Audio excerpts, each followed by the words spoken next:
Hey everybody, Nathan back here for day 3 of the Solomon Bible Study. I know this is quite a different series than is usually on my channel, but don't worry, after this book I can go back to making the normal content.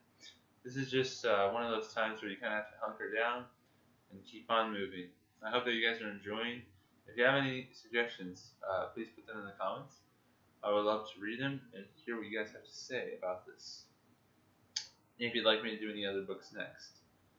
So this is chapter 3 of Song of Songs. All night long, on my bed, I looked for the one my heart loves. And just so you know, this is the woman speaking. I looked for him, but did not find him.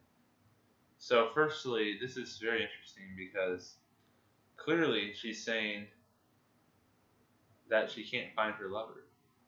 This is a message that the Song of Songs is first. This is first, that she cannot find her lover. And as we're going to see, this is quite distressing to her. And I think that this is a very important message, because sometimes we spend time without the person that we love. And those are the times where you really have to rely on God. And it doesn't matter whether it's a parent, a girlfriend, a boyfriend, a husband, a wife. It matters not who it is. But whenever you're away from someone that you love, you have to learn to rely on God alone. Because you cannot put your faith in people. Because eventually people will fade. And if you put your faith in people, you'll find yourself conforming to them instead of God. So you have to be very careful with how you respond and how you talk to people. And let's keep on reading. This is verse 2. I will get up now and go about the city, through its streets and squares. I will search for the one my heart loves. So I looked for him, but did not find him. So again, she's restating that she can't find the one that she loves. And I feel like a lot of people today, even Christians, look for the one that they love. They look desperately for a husband or a wife or a boyfriend or a girlfriend. And it's very sad to see, because that's not how God intended it from the beginning, that you have to go and pursue all these things. That's never how he intended it. But I just find it very interesting to see that this is what she's doing. She's searching. She's searching for love. And I think that that's kind of telling us that when you lose someone that you love, it's okay to search for them. You don't have to sit there and just pretend to be completely fine with it. You can show your emotion. It says in verse 3, the watchmen found me as they made their rounds in the city. Have you seen the one my heart loves? That's her asking them. Verse 4, scarcely had I passed them when I found the one my heart loves.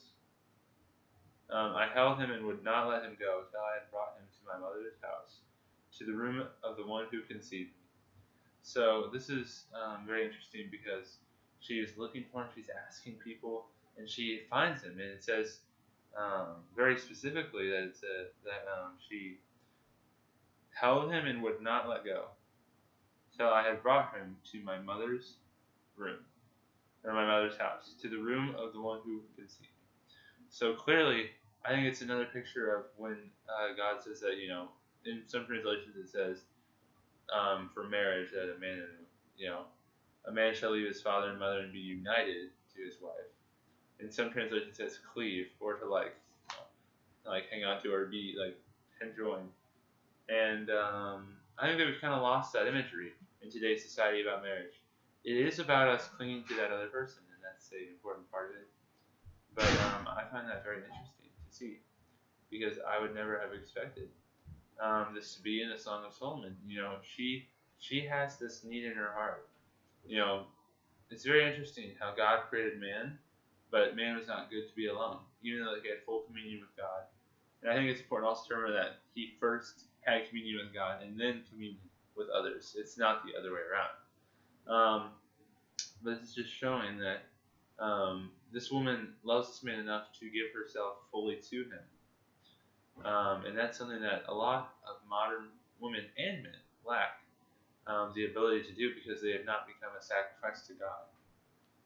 And then it says, daughters of Jerusalem, I charge you, by the gazelles and by the does of the field, do not arouse or awaken a love until it so desires. So once again, restating what we learned in in chapter 2, verse 7, which again says, do not arouse or awaken love until it so desires. Notice how throughout the Song of Songs, it's not just some fleeting passion that they're experiencing. This is truly sent by God. They waited for God to put this in their hearts. And I think that's really important to remember in all of this, that love is not yours to find. It is God's to give. God's gift is love. And love is not for you to find, and nor is it for you to deny. When something is offered to you, either you accept or reject it. And I think that it's very important to make a retrospection in your heart. Am I myself willing to put myself in a place of surrender and humility before God so that He can give me what He wants to? And it may not be very comfortable, and it may not be what we want to do. I have to experience this on a daily. And it is truthfully the best thing ever when you are able to give yourself up to those uncomfortable things and rather trust that God is faithful and trust that He will work for you. And let's just keep on reading. And just remember that. It's a very important message. Who is this coming up from the wilderness like a column of smoke, perfumed with myrrh and incense, made from all the spices of the merchants? Look at this, Solomon's carriage, escorted by 60 warriors, the noblest of all Israel, all of them wearing the sword, all experienced in battle, each with his sword at his side, prepared for the terrors of the night. So it's a beautiful thing. She sees this person that is coming from the smoke and is blessed with beautiful fragrances coming from them. And we're going to learn who this is. Or, well, actually, we already did. It's Solomon. And Solomon was her lover. And I think it's kind of cool to see how she saw this big grand entrance. And I think that sometimes, when we see someone that we love, we don't really appreciate enough how much it is a good thing to see that person again. God could have chosen not to let us see that person again. And it's really an amazing thing to see someone you love again. And we have to take that every day at a time and not waste it. And it says, King Solomon made for himself the carriage. He made it out of wood from Lebanon.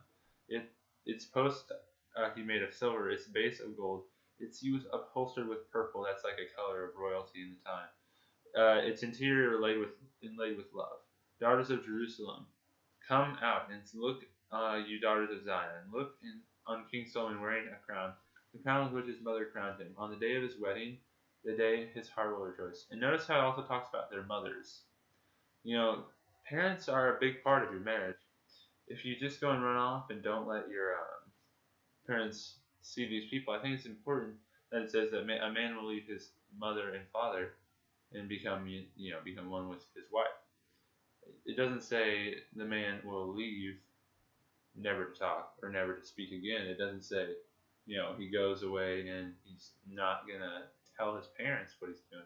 It says that he leaves them on purpose. And I think that parents should have a part in your marriage because they themselves are a part of you. And I'm not saying that if you did not tell your parents about marriage that you are in sin. There are some cases where possibly a marriage or a relationship is best to be kept under wraps from your parents because some parents are not godly and some parents are certainly not looking out for you for the best.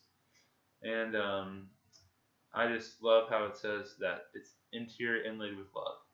We must in the interior of our hearts, we must inlay that with love. And you see, you can build up beautiful things for yourself, but in the end, it has to have love. And if it has not love, it has nothing.